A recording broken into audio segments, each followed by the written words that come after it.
Bonjour, frères et sœurs. Comme j'ai dit, j'aimerais commencer une nouvelle série avec vous. Où est-ce que j'aimerais vous demander d'utiliser votre imagination. Vous mettre dans la soulier ou dans les sandales de 11 hommes. 11 hommes dans une chambre dans laquelle ils vont manger la Pâque juive avec leur rabbin. Un homme qu'ils suspectent de plus en plus parce qu'il dit, parce qu'il fait, qu'il pourrait être leur messie, tant attendu. Mais là, dans la conversation, il commence à dire qu'il va livrer aux Romains pour être mis à mort. Attends, quoi? Toute cette espérance, tout ce qu'on a abandonné pour le suivre, et puis ça va mourir? Vous pouvez ressentir, n'est-ce pas, l'anxiété, la crainte, les questionnements de qu'est-ce qu'on fait maintenant? Ces chefs religieux qui taillissent tellement vont se tourner contre nous maintenant. On peut comprendre. Qu'est-ce qui se passe présentement dans la pièce où est-ce que les 11 apôtres sont avec Jésus? Et c'est dans ce contexte que nous retrouvons ce qui est appelé le discours de la chambre haute. De Jean 14 que Jean 16, Jésus va leur partager beaucoup d'instructions, d'encouragement pour les aider en rapport avec toute cette crainte et cette anxiété. On va même se rendre jusqu'au chapitre 17 où est-ce qu'il prie pour eux et on a beaucoup de points d'exclamation. Maintenant, mes études et les prédications même que j'ai faites en anglais, c'est pour le chapitre 14 et 15. C'est là qu'on va se concentrer pour tout de suite. Mais peut-être dans ce futur, pas trop éloigné, je vais continuer le chapitre 16 et 17, mais pour maintenant, 2 chapitres. 2 chapitres dans lesquels Jésus, comme j'ai dit, cherche à préparer ces 11 hommes. Et c'est ce qu'il faut garder en tête. Le contexte. Jésus parle à ces 11 apôtres qui vont être comme des piliers qui vont aider à construire l'Église. Oui, il y a des moments où Jésus parle des disciples futurs, mais la majorité du temps, ces enseignements sont pour eux. Et c'est là le problème. Quand on perd de vue le contexte, on peut justement se perdre en soi.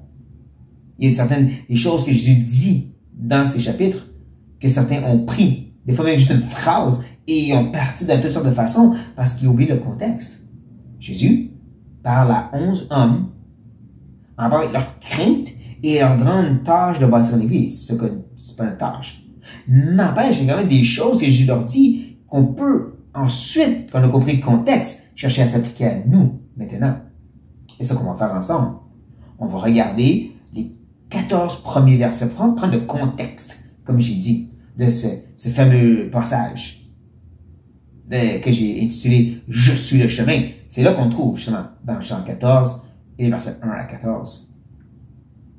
Mais, comme j'ai mentionné, c'est important de garder le contexte en tête. L'épître, excusez-moi, l'évangile de Jean, elle a un but particulier, une raison d'être, si vous voulez. Et le Saint-Esprit me l'a dit. Ah, il te l'a dit à toi tout seul? Non, il l'a écrit dans Jean. Oui, quand on arrive vers la fin du livre de Jean, il dit ceci. Mais ces choses ont été écrites afin que vous croyiez que Jésus est le Christ, le Fils de Dieu, et qu'en croyant, vous ayez la vie en son nom. Ça, c'est le but que tout cet évangile existe. Tous ces 21 chapitres existent dans le contexte, premièrement, pour nous montrer que Jésus, c'est le Fils de Dieu, le Messie tant entendu, que sa mort expiatoire à la croix, le fait qu'il conquérit la mort ensuite et qu'il ressuscite pour nous justifier, et qu'en croyant ces choses, on est la vie éternelle. Et donc, histoire par histoire, enseignement par enseignement, que se trouve à travers ces chapitres, ont ça comme but. Si on perd ça de vue, encore une fois, on prend des petites affaires et on va tordre la vraie raison de ce qui se passe. On ne peut pas faire ça. Donc, si on garde en tête, justement, le but, c'est vraiment de nous focusser, nous concentrer, d'amener nos regards sur Christ. Et ça, on va voir justement quand on rentre dans les 14 versets. Jésus commence en disant que votre cœur ne se trouble point. Croyez en moi, croyez en Dieu et croyez en moi. C'est un verset, mais c'est radicalement extraordinaire. Il y a au moins 2 choses que je veux qu'on se concentre dessus présentement. 2 choses que je crois qu'il faut saisir et méditer dessus. avant d'avancer. La première est d'un côté, c'est à quel point que Jésus cherche à réconforter, aider leur cœur troublé, hein, notre cœur ne se trouble point, et qu'il ne le fait pas en disant « vous allez faire des miracles » ou « déclarer et les choses vont se régler » ou « tout va bien aller ». Non. La façon qu'il réconforte leur cœur, qui veut enlever le trouble de leur âme, c'est en disant « croyez, confiez-vous, abandonnez-vous en Dieu et en moi ». C'est important ça. Quand on passe à travers les épîtres, justement, que ce soit Pierre autant que Paul, qui écrit des fois des églises persécutées qui souffrent énormément, ou d'autres des problèmes avec les péchés comme dans Corinthe, ou des faux enseignants comme dans Galate, encore et encore, ce que Paul, Pierre et les autres font, c'est les centrer sur Christ. Parce que c'est ça qui est le réconfort, c'est ça leur besoin. Gardez ça en tête. Ça revient un petit peu à ce que Paul dit aux gens de Philippe. Je dirais que ça touche vraiment à tout ce que je mentionne avec les autres épîtres. Il dit, ne vous inquiétez de rien, mais en toute chose, faites connaître vos besoins à Dieu, par des prières et des supplications, avec des actions de grâce. Et la paix de Dieu qui surpasse toute intelligence gardera vos cœurs et vos pensées en Jésus-Christ. Wow!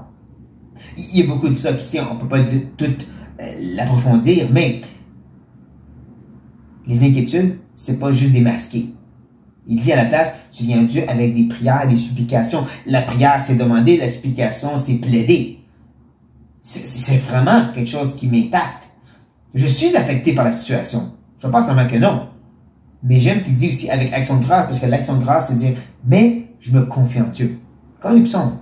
Combien de psaumes où est-ce que l'auteur est vraiment dans la crainte des ennemis, ainsi de suite, mais il termine en disant, je fais confiance à Dieu. L'action de grâce, c'est dire, mais je m'abandonne à ta bonté. Et donc, c'est là que la paix de Dieu, qui surpasse toute intelligence, va ramener où? Nos pensées vers Christ. Ouais. Pas va régler tous tes problèmes. Pas va enlever tous tes problèmes. Non, va ramener tes pensées en Christ. C'est là que se trouve la paix. C'est ça que Jésus dit à ses apôtres.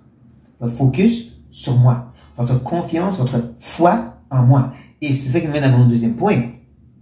Quand il revient, c'est quand même assez radical qu'il dit « Croyez en Dieu et croyez en moi ». Et l'idée, c'est vraiment de la même façon, à la même intensité.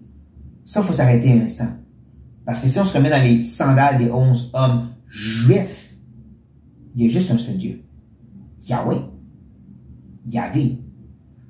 Le Dieu unitaire de l'Ancien Testament qui est jaloux, qui ne permet pas que les gens se tournent vers d'autres dieux. Le nombre de fois à travers les quelques centaines d'années qu'Israël existe, qu'on voit à travers l'Ancien Testament, lorsqu'ils se détournent de Yahvé pour se tourner vers les faux dieux et que Dieu les châtie et les châtie et les châtie. Et là, voici que Jésus dit la même sorte de confiance et amour et foi que vous avez en Yahvé, ce Dieu jaloux, ben vous devrez avoir pour moi. T'es sûr de ça, Jésus? Parce que il y a un seul Dieu, puis il n'y a pas ça qu'on adore d'autres dieux. Mais pourtant, Jésus est en train de dire, vous allez m'adorer comme si je serais aussi Dieu. Comme je dis, c'est radical comme parole. Pour nous, chrétiens, on dit oui. Mais pour eux, wow. En plus, c'est ça qu'ils ont besoin pour trouver leur paix. Pour trouver leur réconfort, pour que leur cœur troublé se calme. Mais quand t'arrêtes, tu y penses, de dire à ces Juifs monothéistes qui croient en un seul Dieu, maintenant vous devez croire aussi en cet autre Dieu qui est moi. Oh, ça fait peur, Jésus, t'es dessus, ça va m'aider, ça? Oui. Nous, on sait. Et il va leur expliquer. Le reste de notre passage, c'est Jésus qui veut vraiment leur faire comprendre à quel point et pourquoi qu'ils peuvent croire en lui, se confier en lui, comme ils le font pour le Père, ce vrai Dieu, l'Éternel. Gardez ça en tête. C'est ça qui se passe dans le reste du passage. C'est Jésus qui comme explique et définit et prouve pourquoi il devrait croire en lui comme il croit en Dieu. Et donc, il continue en disant, il y a plusieurs demeures dans la maison de mon Père. Si cela n'était pas, je vous l'aurais dit. Je vais vous préparer une place. Est-ce pas fascinant que c'est là que Jésus les amène maintenant? Encore, pas vous allez faire des miracles. Non. C'est je vous prépare une place. Et le mot demeure est un peu des fois mal traduit. En anglais, ils vont mettre mention ou vont être comme des châteaux, si vous voulez, des mansions. Mais le mot en réalité en grec, c'est vraiment l'idée d'une pièce dans une maison. Une chambre dans une maison. Dans la grande maison du Père, il va y avoir plusieurs pièces pour chacun de nous. Il va y en avoir assez pour tout le monde. Parce que l'idée, c'est pas qu'on a chacun notre château. L'idée, c'est qu'on va tous être ensemble avec Dieu. C'est là que Jésus va les amener. Plus qu'on va avancer, plus qu'on va voir, l'idée, c'est que vous allez être avec moi pour toujours. Hein, comme il leur dit pendant le repas, on va prendre la coupe ensemble. On va être à nouveau ensemble. C'est ça qu'on devrait aspirer et désirer. C'est ça qui devrait être notre plus grand réconfort et notre plus grande prière aussi. Jésus vient me chercher le plus vite possible. Je vais être avec toi. Tristement, c'est pas le cas, n'est-ce pas? On se concentre sur plein d'autres choses, mais Jésus dit non, ce que vous avez besoin pour votre réconfort, c'est de savoir que je vais vous préparer une place. C'est savoir que vous allez venir pour être avec moi. Et c'est important parce que quand Jésus a commencé à leur parler du fait qu'il va mourir, et ça c'est bien avant le repas, techniquement. On voit depuis bien les débuts de Jean. Mais dès ces moments-là, il leur disait quelque chose d'un peu plus dérangeant. Jésus dit, je suis encore avec vous pour un peu de temps. Puis, je m'en vais vers celui qui m'a envoyé. Vous me chercherez et vous ne me trouverez pas. Et vous ne pouvez venir où je serai. Ça, c'est un peu plus troublant, hein? Jésus qui dit, je m'en vais et c'est fini, ensuite vous êtes tout seul. Et plus qu'on va avancer dans le texte, dans les prochains textes, on va voir qu'il y a autre chose qui s'en vient, mais pour tout de suite, il veut leur rappeler, et il y a un autre moment. Où est-ce que celui-ci, je crois, fait référence à la tombe, hein, il va aller pour mourir, c'est que nous regardons, parle bien sûr de la Nouvelle Jérusalem, de la nouvelle terre et les nouveaux cieux, que Jésus va prendre tous ses disciples et on va être avec lui pour toujours dans cette grande maison du Père. Puis qu'il dit, prenant à eux, c'est ça qui va vous aider à être réconforté, à enlever cette anxiété, cette crainte de votre cœur, de savoir qu'un jour, très bientôt, vous allez être avec moi pour toujours. Est-ce que c'est le cas pour nous aussi? Est-ce ça le plus grand réconfort, frères et sœurs? Justement, Jésus continue. Et lorsque je m'en serai allé et que je vous aurai préparé une place, je reviendrai et je vous prendrai avec moi afin que là où je suis, vous soyez aussi. Frère et sœur, arrêtez une seconde. Peu importe l'épreuve que vous vivez, les difficultés de couple ou d'être célibataire ou physique ou quelconque, le plus grand réconfort, c'est pas quand Dieu va régler nos problèmes. C'est qu'il va venir nous chercher et qu'on va être avec lui pour toujours. Que là où est-ce qu'il est, on va être là aussi. Dans les corps glorifiés. Plus de tentateurs. Pour toujours avec notre Sauveur. Est-ce que c'est ça qui vous aide à persévérer? Parce que c'est ça qu'eux avaient besoin d'entendre. Ça va être le même cas pour nous.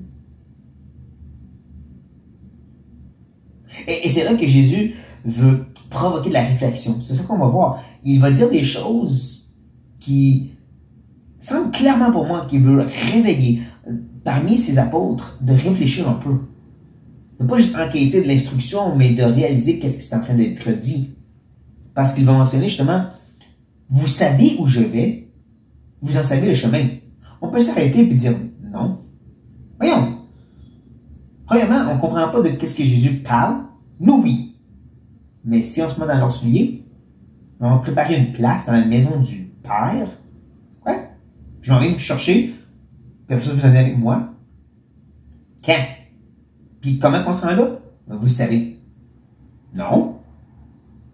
Justement, on comprend donc quand Thomas ajoute, Seigneur, nous savons où tu vas. Comment pouvons-nous en savoir le chemin? C'est pas si dur contre Thomas ici. Il a raison. On ne peut pas comprendre par les quelques petites paroles subtiles que je viens de donner exactement de quoi il parle, puis encore moins comment se rendre là.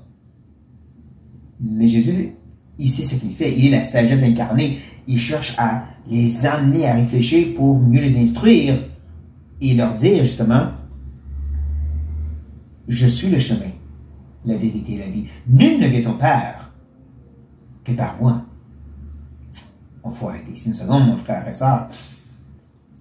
Les trois descriptions qu'il donne, vraiment continuer à solidifier, à prouver qu'il est égal au Père, qu'il est un avec Dieu.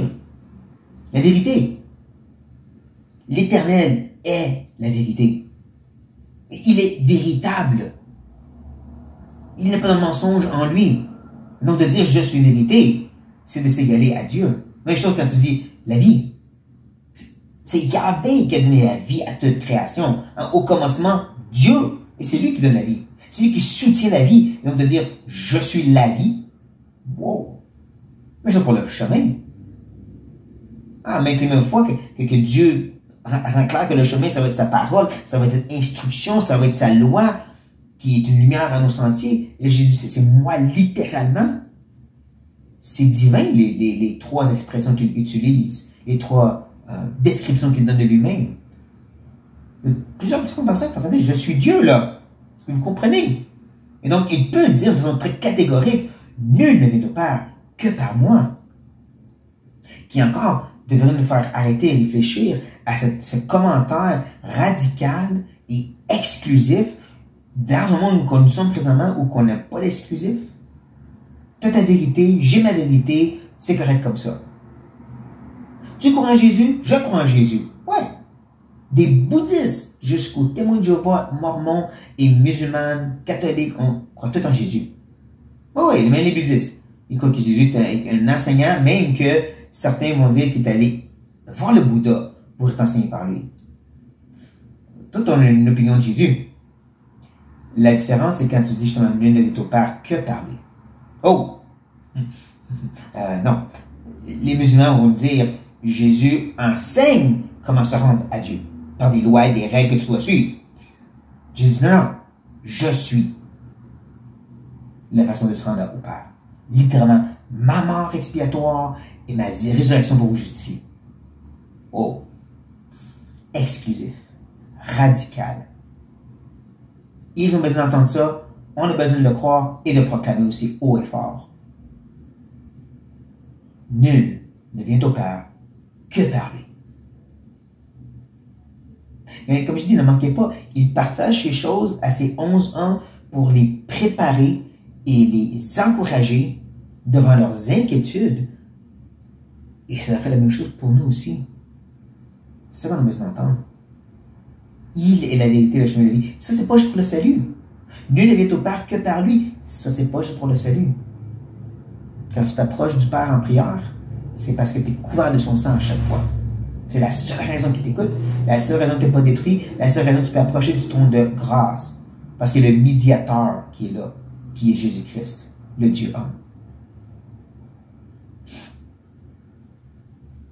Et donc, il leur dit, si vous me connaissiez, vous connaîtrez aussi mon Père. Et dès maintenant, vous le connaissez et vous l'avez vu. Donc, pour te dire, pourquoi tu dis ça, Jésus? Là, tu viens de dire que le chemin, la vérité, la vie, qu'on ne voit pas au Père que par toi. Mais là, tu es en train de dire qu'on le vient en connaissant toi. Parce qu'il veut vraiment démontrer, moi et le Père, on est un, qu'il va dire très rapidement, mais aussi pour encore provoquer une réflexion parmi ces 11 apôtres. Il veut vraiment les faire comprendre. Vous devriez connaître le Père en me connaissant moi. Voir le Père en me voyant moi. N'empêche, on peut comprendre Philippe qui va ajouter, Seigneur, montre-nous le Père. Et cela me suffit. Prouve-le. Et c'est donc triste à quel point il y a certaines branches dans le monde chrétien large qui mettent tout l'accent sur l'épreuve, des miracles, des guérisons. Si on fait ces choses, ils vont croire en Dieu. Il faut juste faire ces choses. Mais c'est ça que Philippe dit. Montre-nous. Fais une preuve. Là, ouvre le ciel. Là, on va croire que tu es réellement de Dieu. Montre-nous, Seigneur. Et ne manquez pas le fait que Jésus ne va pas dire absolument, Père, montre-toi. Non. Il va dire, il y a si longtemps que je suis avec vous et tu ne m'as pas connu.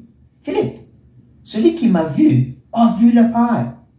Comment dis-tu, montre-nous le Père? Il y a deux choses encore ici, je vais vous montrer. Deux choses qu'on devrait méditer dessus. La première, c'est la réponse à Philippe. Philippe, on a passé plein de temps ensemble. Tu as entendu mes enseignements? Tu as vraiment vécu avec moi? Et oui, tu as vu des miracles aussi. Mais ne manquez pas, il dit, tu ne m'as pas connu. Pas que tu as vu mes miracles, tu ne m'as pas connu. Et ça passe une connaissance expérimentale. Tu as passé du temps avec moi, tu n'as pas vu que j'étais le Père incarné, Dieu fait chair. Philippe, le nombre arrêté et dire, moi, je n'ai pas passé du temps avec Jésus sur la terre. Non, je ne l'ai pas connu comme ça. Donc, je n'ai pas vu Jésus comme ça, comme Philippe. Attends une seconde. Nous avons les Écritures. Inspirées par l'Esprit qui est Dieu. Dans lesquelles Christ est dépeint, comme Paul dirait, vraiment peinturé devant nous, comme si on pourrait réellement le voir. C'est quatre évangiles-là. Et ensuite, les écrits de Paul et ainsi de suite, pour nous dessiner une présence réelle et palpable de qui est Jésus. Et l'Esprit qu'il nous a donné, l'Esprit de Christ, l'Esprit de Dieu en nous, pour nous ouvrir, nous illuminer, pour qu'on le voit vraiment, pour le connaître vraiment. Donc, dites pas, oh, mais je n'ai pas été à la place de Philippe. Oui, tu l'es. Tu l'es encore maintenant. N'oublie pas qu'est-ce qu'il dit à Thomas beaucoup plus tard. Heureux ceux qui croient sans voir, mais qui connaît quand même. Hein? Mais qui comprend quand même ce qui a été révélé et écrit. Que l'Esprit nous dévoile et nous illumine. Je pense qu'à nous aussi, le Seigneur dirait, Martin, tout ce temps-là, tu n'as pas reconnu. Toute cette lecture-là, tu ne m'as pas vu. Et encore, ne manquez pas que l'accent, c'est vraiment ce lien entre le Père et le Fils qu'on va retourner. Mais c'est aussi qu'il dit, comment dis-tu, montre-nous le Père? Comment je pourrais dire, réprimande Philippe. On peut voir dans cette Philippe avec un point d'exclamation qui a été mis plus tard, bien sûr, mais vraiment pour exprimer,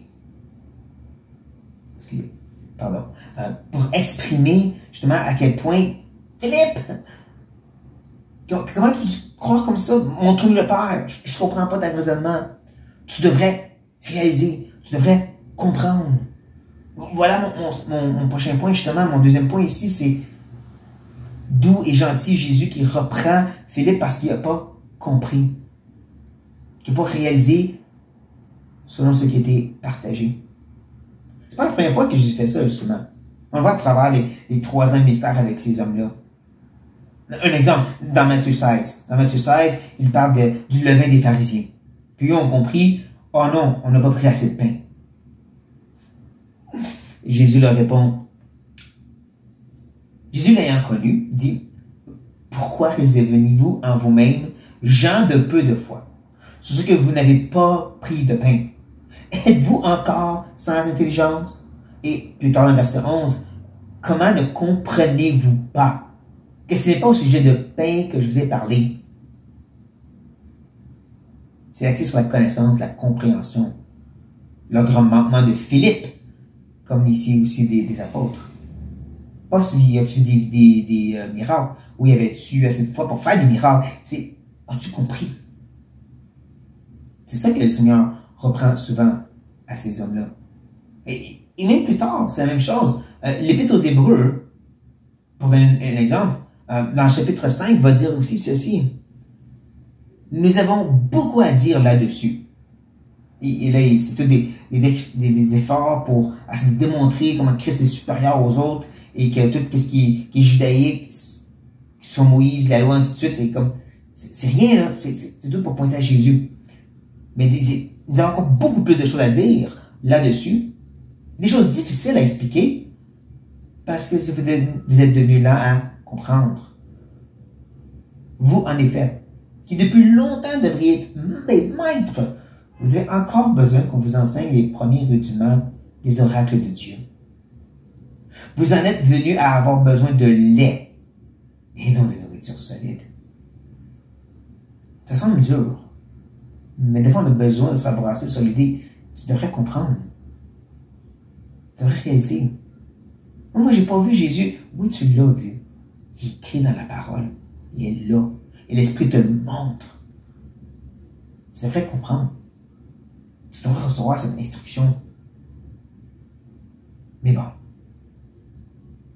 Jésus va continuer cette réprimande envers Philippe et leur dire à tous, ne crois-tu pas que je suis dans le Père et que le Père est en moi?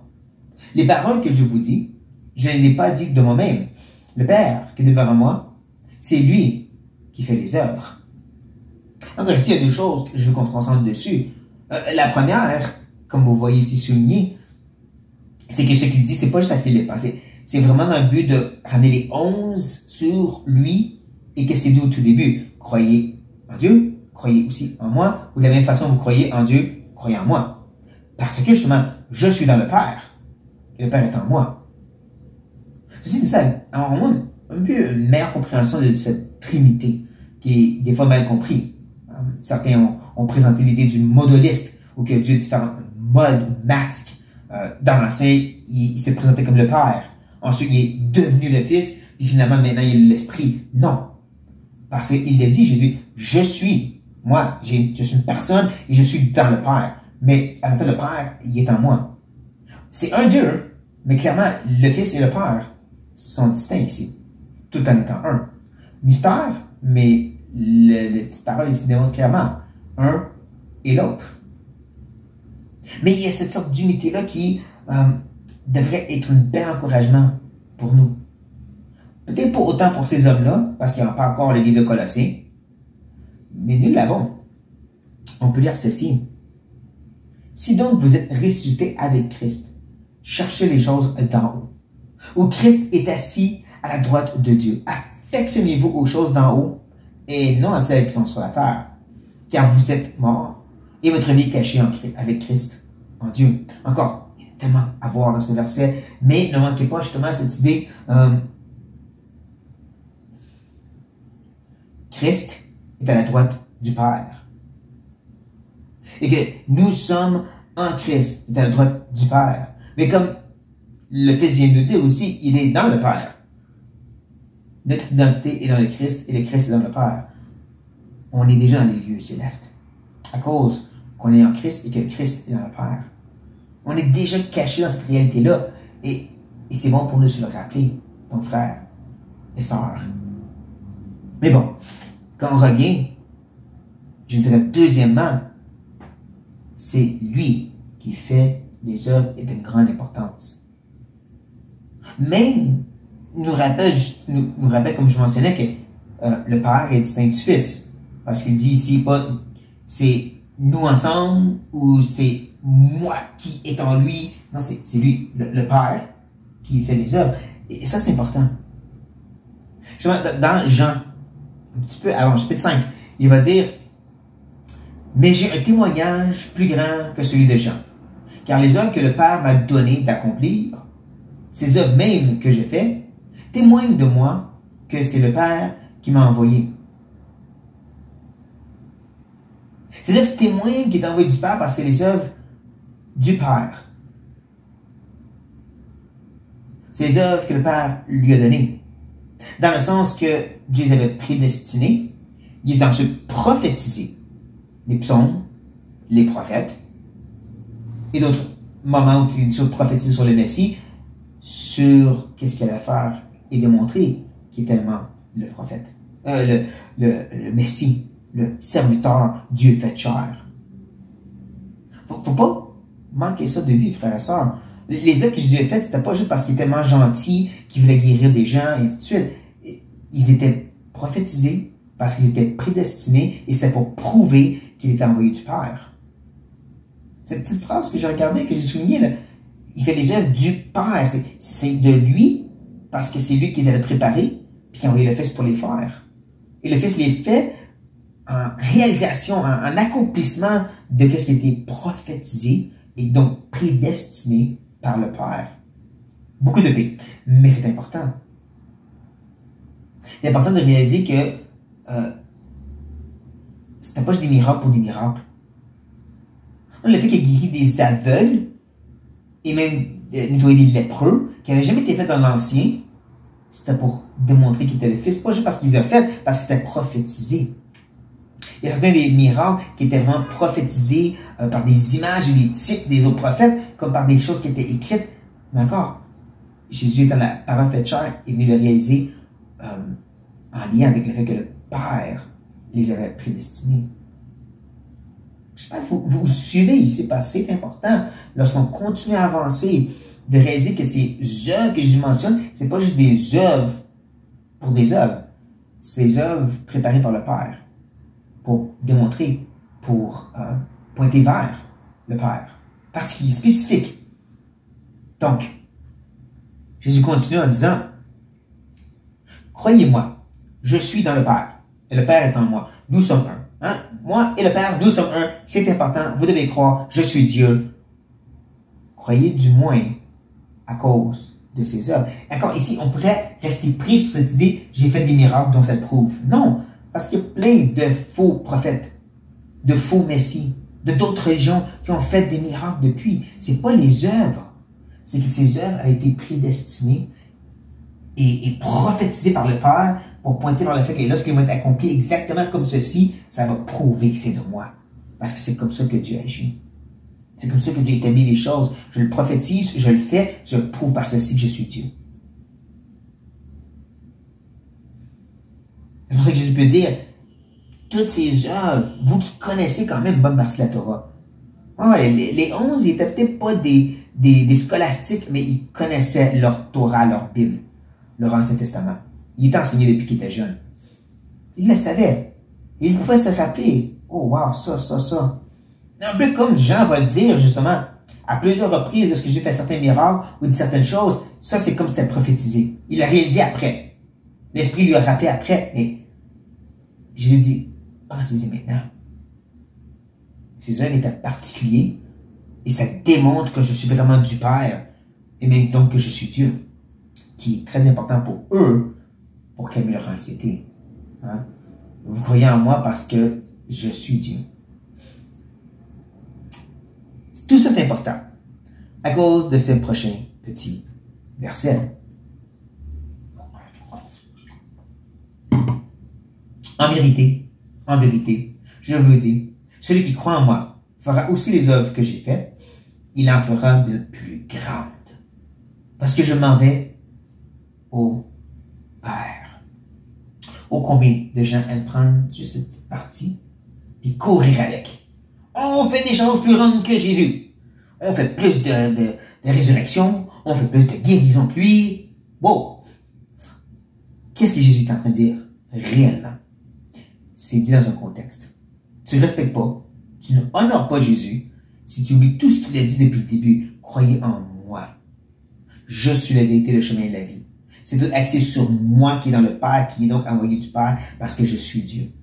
Et que les œuvres que j'ai faites étaient pour prouver que j'étais envoyé de Dieu, parce qu'ils étaient prophétisés, prédestinés pour ça. Donc, quand il dit, je vous le dis, celui qui croit en moi fera aussi les œuvres. Les œuvres, c'est pas juste des guérisons en soi. C'est pas juste des résurrections en soi. C'est ceux qui sont prédestinés. Paul dit dans Éphésiens, on a des bonnes œuvres qui ont été préparées d'avance pour chacun de nous. Comme pour Jésus. C'est ça l'idée. C'est pas juste de faire n'importe quoi comme Jésus. C'est qu'on fait ce que le Père a préparé pour nous spécifiquement. Parce qu'on veut revenir et pointer vers lui. Mais, c'est quoi l'idée de « en fera des plus grandes » Ben, on va commencer par qu'est-ce que ce n'est pas. C'est pas en qualité. Dans le sens que je ne veux pas ressusciter des gens qui vont maintenant être des super-héros. Hein, Jésus a ressuscité, moi ça va être encore mieux que ça, ils vont revenir avec des pouvoirs. Non, c'est pas en quantité, c'est pas en qualité. Certains ont dit c'est quantité, plus de guérison, comme j'ai dit. encore, ceci manque la réalité de tout ce qu'on a vu avant, que ces œuvres, c'était pas juste des œuvres en soi, c'était prédestiné. C'était préparé pour pointer vers le Père, excusez, qui était envoyé du Père. Donc, c'est pas juste qualité ou quantité. Certains amis plus conservateurs vont dire, c'est l'idée de plus comme ça, ça va rejoindre plus de gens. En plus de gens vont être sauvés, l'Église va grandir. Ça, Jésus l'a pas fait dans son petit ministère de juste 12 personnes. C'est possible. Mais encore ici, je ne suis pas d'accord. C'est à cause du petit ici parce que ils vont être plus grandes. Voici la raison qu'ils vont être plus grandes. Il ne dit pas des quantités, des qualités, plein de gens vont être sauvés. Il dit parce que je m'en vais au Père. La réponse ici explique pourquoi ils sont plus grandes. Ça, c'est important dans ma grammaire. Et je ne connais pas la grammaire, mais je connais ça parce que je m'en vais au Père. Qu'est-ce qui arrive quand Jésus va aller au Père? Hébreu nous en parle dans le chapitre 1. Il va rentrer dans une exaltation. Il est rentré dans une exaltation extraordinaire. Les anges l'ont acclamé. Tu es venu après t'être humilié sur la terre, mouru pour des brebis, et ensuite maintenant, tu es dans une gloire extraordinaire. Même s'il a toujours été glorieux, l'idée c'est que dans le temps, maintenant qu'il a accompli l'œuvre sur la terre, il est élevé encore plus haut. Il a un nom au-dessus de tout autre nom. Il est maintenant le roi des rois, le seigneur des seigneurs, dans un sens. J'espère que vous me suivez ici, là. Je ne suis pas en train de dire que Dieu a changé, mais que dans la réalité du temps, il a été élevé encore plus haut. Et donc, les œuvres qu'on fait, qui sont prédestinées, pointent vers un Christ plus haut. Je crois que c'est ce qu'il veut dire par plus grande. Plus grande parce qu'elle pointe vers un Christ qui est plus haut. Plus grande parce que notre Seigneur et Sauveur est maintenant dans une exaltation extraordinaire et nos œuvres pointent vers lui. Ceci ne vient pas de moi. Plusieurs commentateurs ont exprimé ces idées-là. Je trouvais que ça avait tellement de sens à cause de ce petit mot. Ils faisaient le même argument, c'est parce que je m'en vais au Père. Parce que je m'en vais être exalté, vos œuvres vont être plus grandes parce qu'elles vont pointer vers un plus grand Sauveur. Pas juste le Seigneur sur la terre qui fait des miracles, celui qui est exalté et dans la gloire, comme le conquérant qui a sauvé. Parce qu'encore, les œuvres que Jésus faisait, c'était pas juste des beaux miracles pour montrer qu'il était extraordinaire, c'était pour pointer vers le Père qu'ils avaient préparé pour pointer qu'il était réellement Dieu. Et donc, nos œuvres pointent vers Christ pour l'exalter et le magnifier, lui. Ils sont préparés par le Père, spécifiquement pour pointer vers le Fils. Je pense que vous suivez avec mes petits simagrées ici. C'est quand même important, hein? Parce que tout notre texte, encore une fois, est centré sur Christ. Et c'est pour ça qu'on parle de la prière, comme ça va venir bientôt, dans les 2 prochains versets, c'est supposé être centré sur Christ. Ceci dit, et tout ce que vous demanderez en mon nom, je le ferai, afin que le Père soit glorifié dans le Fils. Un autre de ces versets qu'on aime prendre et sauver avec. Je le ferai. Voilà. Carte blanche. Tu as juste dit au nom de Jésus, et toutes les prières vont être répondues. Stop. Non. Recule dans tout ce qu'il a dit jusqu'à maintenant. Croyez en moi. Je suis la vérité, le chemin et la vie. Je suis envoyé du Père. Mes œuvres prouvent que je viens du Père parce qu'il était prédestiné pour ça. C'est les œuvres que le Père a préparées pour moi. Et que vos œuvres allez faire vont pointer vers moi, qui pointe vers le Père. Tout est centré sur la gloire du Père. Hein, il a dit ici, afin que. C'est ça le but. Maintenant, on a cette petite phrase, en mon nom. Que les gens ont souvent tendance à croire que c'est juste une phrase magique qu'on ajoute à la fin de prière. Je demande au nom de Jésus. Qui n'est pas une mauvaise chose. C'est juste que l'idée d'être dans le nom, c'est aussi être dans la même sorte d'attitude et dans la même sorte de soumission. C'est de reconnaître que la seule façon que je m'approche du Père, c'est que je suis caché en Christ. Mais c'est aussi le fait que je prie en son nom parce que je prie comme si je serais Christ, qui était soumis au Père et qui voulait que la volonté du Père soit faite. Qui voulait seulement que le Père soit glorifié. Souvent, j'ai entendu certains milieux dire « Ne prie jamais que ta volonté soit faite. » Ça, c'est faible. Jésus lui a dit, au moment de Gethsémani, avant de prendre la coupe, au moment où il devrait vraiment plaider, Dieu fait autre chose, que ta volonté soit faite, il a dit. Ça, c'est prier en son nom. C'est prier comme lui. soumis et cherchant que l'honneur et la gloire du Père. Dans ce cas-là, je le ferai. Dans ce cas-là, justement, si vous demandez quelque chose en mon nom, sur mon attitude, sa sorte de soumission, je le ferai. C'est une certitude. Oui, frères et sœurs, si on prend tout le bagage qu'on a vu avant, si c'est centré sur le fait d'honorer ce grand Christ exalté, à la gloire du Père qui l'a envoyé, faisant les œuvres prédestinées pour nous, puis encore pointées vers lui. Et le plus grand réconfort, ce n'est pas les œuvres qu'on va faire, ce n'est pas les prières qui vont être répondues, c'est Christ lui-même. C'est le croire, se confier, s'attendre à lui, et ce retour glorieux qu'il va nous amener pour être avec lui. J'espère que cette petite étude a fut bénéfique pour vous, pas trop difficile et pénible. Laissez-moi savoir, s'il vous plaît, soyez honnêtes. Mais sur ça, frères et sœurs, prenons le temps pour prier, et ensuite je vous laisse partir. Mais, grand Dieu, encore une fois, on est émerveillé par l'idée que tu as envoyé ton Fils mourir à notre place, que tu l'as fait pécher parce que sur la croix, il était mis. Il a pris notre tête, notre culpabilité, ce que nous méritions, rejeté du Père pour nous. Merci. Merci qu'en lui, à cause de lui, par lui, on peut s'approcher d'un Dieu glorieux comme toi. Et prier justement en son nom pour que ton nom soit exalté, ô Dieu. Pour que tu sois glorifié. Oui, et qu'on ramène nos regards sur ton Fils, sur Christ, sur qui est ce merveilleux Seigneur et Sauveur. De se confier en lui, de se confier en celui qui s'est donné pour nous et dont on sait que tu vas prendre soin du reste. De nous d'espérer pour ce qui est à venir éternellement et pas seulement maintenant. Oh oui, quand on vient notre secours, on prie. On prie toutes ces choses au nom de Jésus-Christ. Amen.